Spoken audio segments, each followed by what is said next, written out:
The heartbeat in the silt. The air in our village has always been thick. You don't breathe it so much as you drink it down, heavy with the humidity of the monsoon and the sweet, decaying smell of the jungle. But this was different. This was an air filled with something else, something ancient and metallic. It was the coppery stench of the river, a smell like old blood left out in the sun. I stood on the worn planks of our porch, my bare feet sensing the familiar sway of our home on its tall wooden stilts. Below me, the stung-seen river, the artery of our lives, was no longer the muddy brown I had known since birth. It was a deep, rusty crimson, and it didn't flow so much as it swelled, lapping against the stilts with a thick, syrupy motion. The world had gone quiet. The usual evening orchestra of cicadas and frogs had been silenced, replaced by a sound that felt more than it was heard. A low, rhythmic thrumming that seemed to vibrate up through the stilts, into the floorboards, and settle deep within my bones. It was a sound like a giant heart beating slowly, patiently, in the mud and silt below. My eyes scanned the morbid water, searching for something, anything that made sense. And then I saw it. A flash of color, a pattern of blue and gold silk snagged on a submerged root near the bank. It was a krama, the beautiful one my mother had woven for my little brother, Piseth, the one he never went anywhere without. I watched, my own heart a frantic bird in my chest, as the brilliant silk was slowly devoured by the stained water, its colors darkening, its life dimming with each pulse that rose from the depths. Every thrum felt like a judgment, a slow, deliberate count. My grandmother used to tell us stories of the Nikta, the ancient spirit lord of the river. She said our ancestors had made a pact with it, a promise of respect in exchange for a life of plenty. The spirit had kept its promise for generations, blessing our village with fat, silvery fish and soil so rich you could grow anything. But looking at that tainted flow, at my brother's empty scarf, I understood. The promise was still being kept. It was just that we had misunderstood the price. The river's prosperity was not a gift. It was a patient, insatiable hunger, and it had finally woken up. Just 3 days ago, the river was our playground. Piseth, who was only 8, would spend hours chasing the small, darting fish in the shallows, his laughter echoing across the water. He was a small boy with a giant spirit, his dark eyes always wide with some new discovery. That krama, the one I now saw drowning in the crimson water, was his prize. He'd wrap it around his head like a hero from the Rhythmic, or tie it around his waist as he pretended to be a fisherman wrestling a great crocodile. That last morning, he was no different. He'd woken me up before the sun, tugging on my arm. Bang Soria, come see, the water is sparkling today. I had grumbled, pulling the thin blanket over my head, but I couldn't stay mad at him. I followed him out onto the porch. The early morning mist was still clinging to the surface of the river, and the rising sun did make it look like a blanket of diamonds. Our father was already in his long-tail boat, the put-put of its engine a familiar morning song as he headed downstream to check his nets. "Be careful, Piseth," our mother called from the kitchen, the smell of frying prahak and steaming rice already filling our small home. "Don't go past the old banyan tree." "I won't, Ma," he'd yelled back, already scrambling down the ladder, his krama trailing behind him like a royal banner. That was the last time I saw him smile. The day passed as it always did. I helped my mother with the washing, beating the clothes against the smooth rocks at the river's edge, the water cool and clear against my skin. I did my lessons, helped cook the midday meal, and took a nap through the worst of the afternoon heat. I remember thinking in that lazy, hazy way one does before sleep, that the air felt heavier than usual. The insects seemed quieter. I dismissed it as the coming rain. When the sky began to turn from brilliant orange to a deep bruised purple, and my father's boat returned, Piseth was not on the porch to greet him. This was not unusual. He often got lost in his own world, exploring the muddy banks or talking to the old woman who sold sugar cane juice by the village path. But when his dinner grew cold, a small knot of worry began to tighten in my mother's stomach. I saw it in the way she kept looking towards the river, her hands twisting in her apron. My father, a man of few words and even fewer worries, finally put down his bowl. "I will go look for him," he said, his voice calm, but his eyes held a shadow I hadn't seen before. The search started small. My father walking the riverbank, calling Piseth's name. Me and my mother asking our neighbors, "Have you seen the little one with the blue krama?" No one had. As true darkness fell, the search grew. The whole village came out. Men with torches and lanterns fanned out along the water's edge, their lights dancing like fireflies in the oppressive dark. Their voices, calling his name, sounded small and hollow, swallowed by the jungle. I stayed with my mother on the porch, our own lantern casting a lonely golden circle around us. We listened. We prayed. But the only answer was the gentle lapping of the river and a growing, unnatural silence. The night creatures were not singing. The world was holding its breath. That was the first night. The night the dread began to seep in, cold and heavy like the river mud. We didn't know then that the river itself was changing. We didn't know that it had already claimed him. We just knew our little boy was gone. The morning after Piseth vanished, the river began to show its true face. When I woke, the first thing I noticed was the smell. A faint, foul odor like rust and rot had replaced the usual scent of damp earth and night-blooming jasmine. My father had been out all night, his face a grim mask of exhaustion. He said the fish were gone. All of them.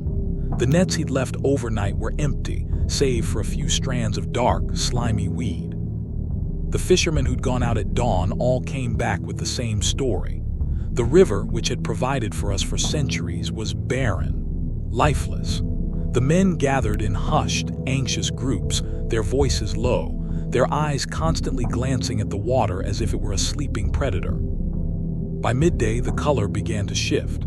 It started as a murky, brownish red, something you might see after a heavy storm stirs up the clay from the riverbed.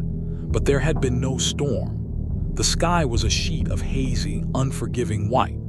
As the hours passed, the color deepened, turning from the color of clay to the color of brick dust, and then as the sun began to set, to that horrifying, unmistakable shade of old blood. That was when I saw his krama. That was when the thrumming started. It wasn't loud at first. It was a subtle vibration I felt through the soles of my feet. I thought perhaps it was a boat engine far, far away, but the sound didn't fade. It grew. A steady, rhythmic pulse. Ba-dum, ba-dum, ba-dum, like a drum beaten deep underground. It was a sound that felt ancient, a sound that spoke of immense power and a slow, cosmic patience. My mother collapsed when I pointed out the krama. Her wail was a thin, sharp thing that was instantly smothered by the thick, heavy air.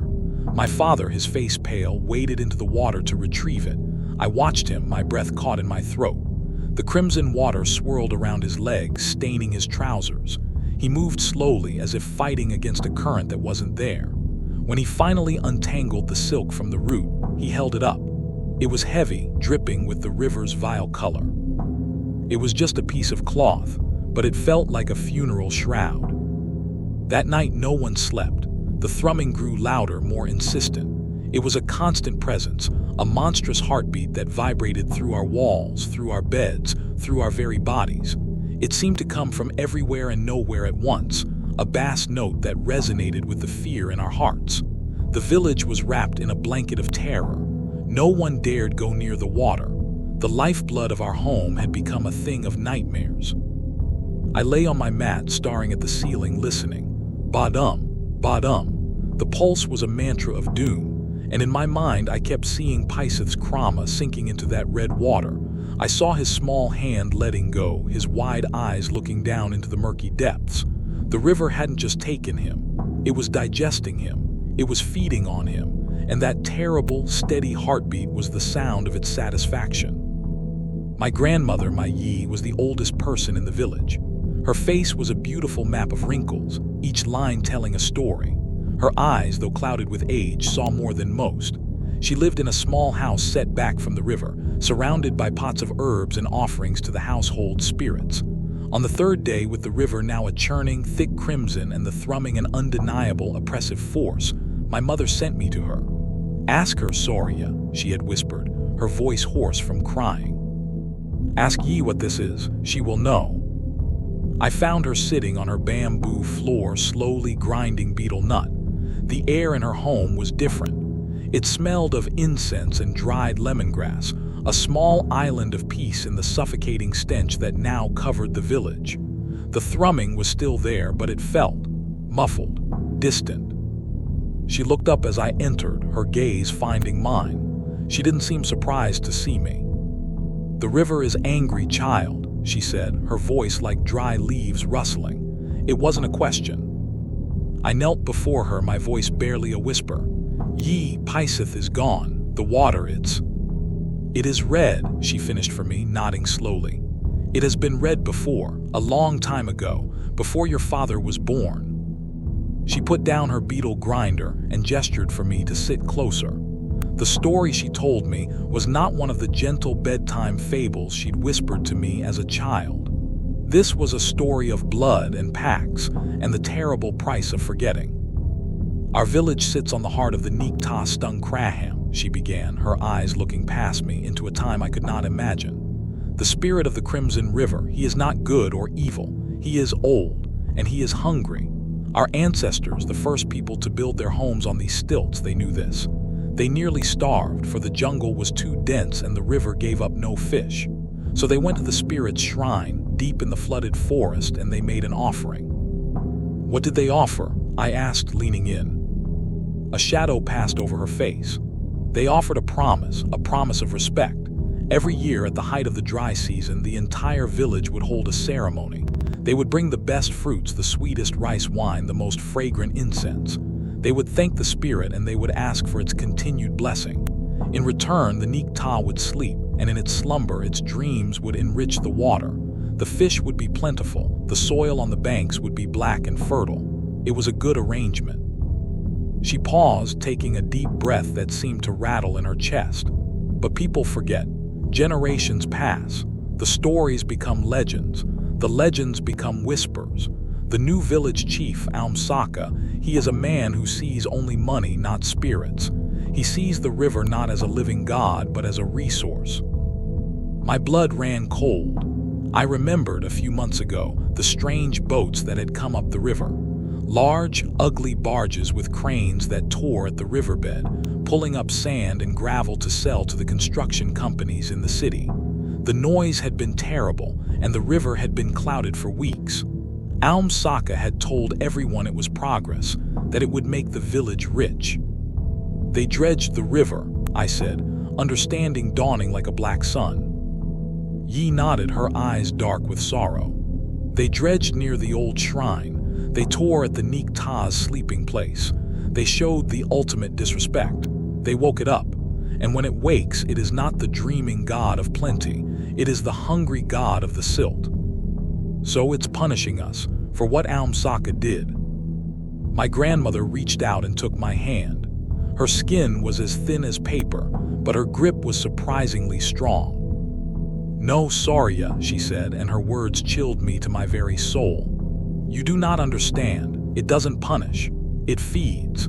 The offerings of fruit and incense were a token, a way to keep it dreaming. When it is woken by such disrespect, it requires a more substantial offering to be lulled back to sleep. The thrumming from the river seemed to pulse in time with her words. Badum, badum. Piseth, I choked out. He was the offering. He was the first, she whispered, and a single tear traced a path through the wrinkles on her cheek. The Neek-Ta is now awake. Its heart beats with hunger. It will not sleep again until it is full. The days that followed were a waking nightmare.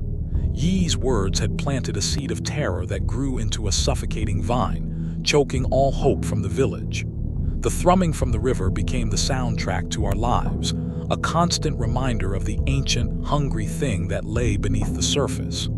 It was loudest at night, a deep, resonant hum that made the very air feel electric. The sickness started on the fourth day. It wasn't a cough or a fever. It was a lethargy, a profound weariness that settled over everyone. The fishermen no longer even tried to go out. They sat on their porches, staring blankly at the crimson water, their faces slack, their eyes empty. The children stopped playing. There was no laughter, no shouting, just a heavy, mournful silence, broken only by the river's monstrous heartbeat. It was as if the Nikta was drawing the life force out of us, pulling our energy, our will, our very souls towards it. My mother spent her days lying on her mat, her face turned to the wall. My father would sit for hours, holding Pisith-stained krama, his knuckles white. I felt it too, a deep exhaustion that had nothing to do with lack of sleep. It was a struggle to get up, to eat, to think. My thoughts felt slow and muddy, like the river itself. And the dreams, they were the worst part. Every night I dreamt of the water. I was floating in the thick, red liquid, unable to move my limbs. I couldn't see anything, but I could feel the thrumming all around me, inside me. I could feel things brushing against my skin in the dark, long, cold, silken things that felt like weeds or hair or fingers. And I would hear whispers, not in Khmer, but in a language far older, a language of silt and stone and decay. The whispers promised peace, promised an end to sorrow if only I would let go. If only I would sink. I would wake up gasping, my heart pounding, the sheets damp with sweat. One night I woke up and I wasn't in my bed. I was standing on the porch, at the very edge, my toes curled over the splintered wood. Below me, the red water swirled slowly, beckoning. The thrumming was a siren's song, pulling me, urging me to take one more step. It took every ounce of my will to back away, to scramble back inside and bolt the door, my body shaking uncontrollably. The river wasn't just waiting. It was actively hunting. The village chief, Aum Saka, tried to pretend nothing was wrong. He strode through the village, shouting that it was just a natural phenomenon, an algae bloom. He forbade anyone from talking about spirits, but his eyes were wide with fear, and he never turned his back on the river. He was a man whistling past a graveyard he himself had desecrated. On the 5th day, old man who lived in the last house upstream was found in the water. His family said he had been getting weaker and weaker, and he must have fallen from his porch in the night. But everyone knew, I knew, the river had taken another. The thrumming seemed to soften for a few hours after that, the beat becoming slower, more content. It was like the sound of a predator after a meal. And I knew, with a certainty that was as cold and hard as a stone in my gut, that this was just the beginning. The Nikta had only whetted its appetite. It had taken the young and innocent. It had taken the old and frail. Soon, it would come for the rest of us. We were living on borrowed time, on the stilts of a house about to be consumed by a flood of ancient hunger. I couldn't let it happen. I couldn't let Pisith's sacrifice, an old man, be in vain. Hope was a dangerous, fragile thing, but a flicker of it remained in my heart. Maybe, just maybe, if the Nikta was shown the respect it was denied, it could be appeased. Maybe it didn't have to take the whole village. I went back to my Yi. I found her weaker than before, her breathing shallow, but her eyes were still sharp. Yi, I said, my voice trembling. Tell me about the old ceremony, tell me everything. What did they offer? Where did they do it? She looked at me for a long time, her expression a mixture of pity and fear. It is too late, Soria. The spirit is awake. It no longer wants fruit, it wants life. But we have to try, I insisted, desperation making me bold. What if we give it what it wants? A proper offering, not a person, but the best we have, to show we are sorry, to show we remember. She saw the determination in my eyes. With a deep sigh, she told me. She described the woven banana leaf floats, the 3 perfect coconuts, the mound of sweet palm sugar, the 7 sticks of the finest sandalwood incense. She told me how the village elder would chant the old words, the plea for forgiveness, at the river's edge at the darkest hour of the night, when the veil between the worlds was at its thinnest. There was no village elder to do it now. Aum Saka would have laughed in my face. My father was lost in his grief. It had to be me. That night I gathered the things he had described. My hands shook as I arranged the offerings on a large, flat banana leaf. The coconuts felt impossibly heavy. The sweet smell of the palm sugar seemed obscene in the rotting air. The sandalwood incense was my last hope. Its sacred smoke was meant to carry prayers to the heavens, or in this case, to the depths. I waited until the moon was hidden behind a thick shroud of clouds, until the only light came from the sickly, phosphorescent glow that now seemed to emanate from the river itself. The thrumming was a physical presence, a pressure against my chest. Ba-dum, ba-dum, ba-dum. My parents were asleep, their breaths shallow in the grip of the river's lethargy. Quietly, I crept out of the house, my offering held tightly in my hands. The air was so thick I could barely breathe. Every step felt like wading through water. I made my way to the old banyan tree, the place my mother had warned Piseth not to pass. Its roots snaked down into the crimson water like gnarled, ancient fingers. This was a place of power. I could feel it. This was where the boundary was thin. I knelt at the water's edge, the mud cold and slimy beneath my knees. I placed the offering float on the surface. It bobbed unsteadily, a pathetic little prayer in a vast, malevolent ocean. I lit the incense sticks, their fragrant smoke a stark contrast to the coppery stench. Then I closed my eyes, and I began to whisper the words Yi had taught me, the old plea. O great Nikta of the Crimson River, we, your children, have forgotten. We are foolish and greedy. We have disturbed your slumber. We beg for your forgiveness. We offer you this gift. Please accept our sorrow. Please let your heart be at peace. Please let my brother go. For a moment there was nothing, only the incessant, deep thrumming. Then the water in front of me began to move. It wasn't a current. It wasn't the wind. The surface began to swirl faster and faster, forming a small, silent whirlpool directly in front of my offering. The incense sticks sputtered and died as they were sucked into the vortex. The float, with its coconuts and sugar, was pulled under, vanishing without a sound. The thrumming stopped. The silence was absolute and 1,000 times more terrifying than the noise had been. I was frozen, my eyes locked on the swirling water. The air grew cold, a damp chill that clung to my skin. The river was not speaking to me in a voice.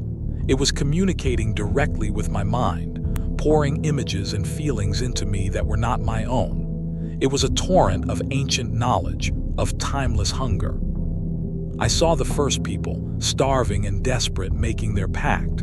But Yi had been wrong. She had told me the story her mother had told her. A gentler version to soften a horrific truth. The original offering wasn't fruit. It was never fruit. The pact was for a life. One life from the youngest generation every 50 years. A sacrifice given willingly to keep the Nikta dreaming, to buy the village's prosperity with the blood of a child. I saw generations of villagers, leading a weeping child to the riverbank, chanting not prayers of respect, but pleas for a quick end. It was a terrible, secret lottery, the foundation of our village built on the bones of its own young. The disrespect from the dredging hadn't angered the spirit.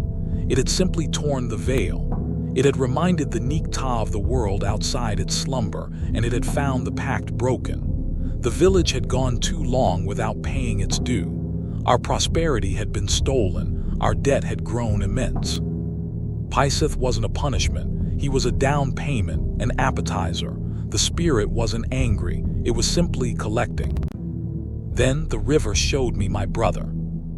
I saw him, not his body, but his essence. He was a shimmering light suspended in an endless, muddy darkness. He was not in pain. He was not scared. He was simply being consumed.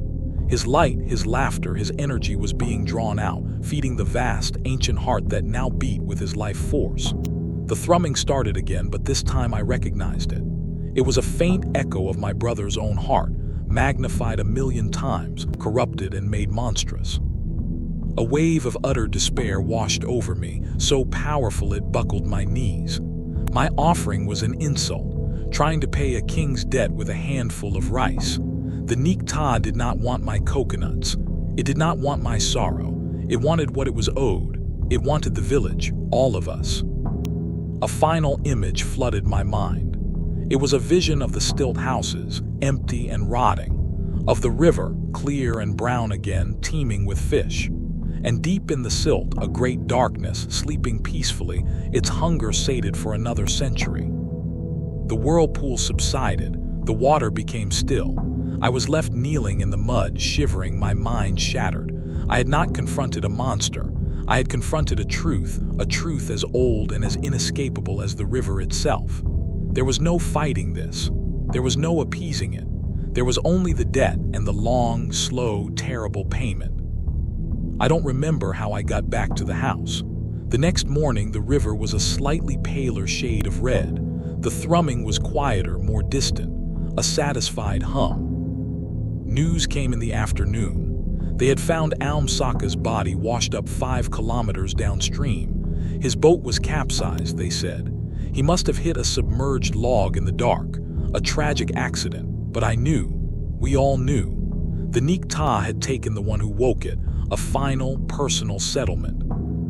In the weeks that followed, the river slowly began to return to its old self. The crimson faded to brown. The stench dissipated, replaced by the familiar smell of damp earth. The fish began to return, first in trickles, then in abundance. The lethargy lifted from the village.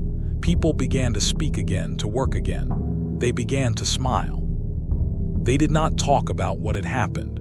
They did not mention Piseth or Old Man or Aum Saka. It was an unspoken, collective agreement to forget, to pretend it was a bad dream, a strange sickness that had passed. They were grateful for the return of their lives. But I cannot forget. I am the only one who knows the truth. I am the one who knelt at the water's edge and looked into the heart of the Nikta. My parents still grieve for their son, but they believe he drowned. It is a cleaner, simpler sorrow. I let them have it. How could I tell them that their son's life is now the very pulse of the river's health? How could I explain that every fish my father now catches is a small piece of a terrible bargain, paid for with the soul of his own child? I never go near the water anymore. I sit on our porch and watch it. It looks the same as it always did. Brown, life-giving, peaceful, but I can still feel it. If I concentrate, if I hold my breath and listen past the sound of the cicadas, I can still hear it. A very, very faint thrumming deep in the earth. The slow, sleeping heartbeat of a sated god. It is sleeping now, but I know it will wake up again. The pact is ancient and the hunger is eternal. Our village has been spared for now. We have been given a reprieve, but the debt remains. Sometimes, new families move to the village, drawn by the promise of the fertile land and the plentiful river. I watch their children laughing and splashing in the shallows, their colorful kramas bright against the brown water. And a cold dread fills me because they do not know. They do not know what sleeps beneath them. They do not understand that the ground they walk on, the water they drink, the very air they breathe, is a purchase. And the price is always paid, sooner or later. So if you ever find yourself by an old river in a place that feels quiet and forgotten, a place where prosperity seems to bloom from the very soil without effort, be careful, be respectful.